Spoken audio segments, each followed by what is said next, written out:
Karibu, na kwa fupi tu leo tunakutembeza katika jiji la Washington DC. Moja kati ya mambo ambayo nchi ya Marekani imefanya vizuri ni pamoja na kutunza historia. Tuko katika eneo ambalo ni inaitwa National Mall, ambako kuna historia nyingi sana, kuna makumbusho mengi katika eneo hili. Tutamzungumzia pia George Mason, mmoja kati ya watu ambao wanafahamika kama Forgotten Father kutoka katika jimbo la Virginia. Na pia tuko hapa katika makumbusho ya Thomas Jefferson, inaitwa Thomas Jefferson Memorial. Na haya ni makumbusho ya Rais Franklin Delano Roosevelt, wengi wanafahamu kama FDR.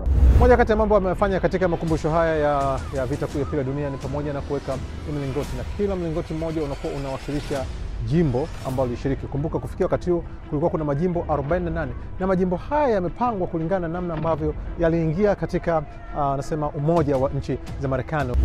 Na hapa ni katika makumbusho ya Abraham Lincoln ambaye amekuwa ni rais wa 16 wa nchi ya Marekani. Ni katika eneo hili pia ambapo hotuba maarufu zaidi yake Martin Luther King ilipata kutolewa hapa, I Have a Dream, katika eneo hili likiangalia eneo la National Mall, ambapo eneo hili kuanzia sasa kwenda katika mnara na moja kwa moja mpaka katika bunge la nchi ya Marekani.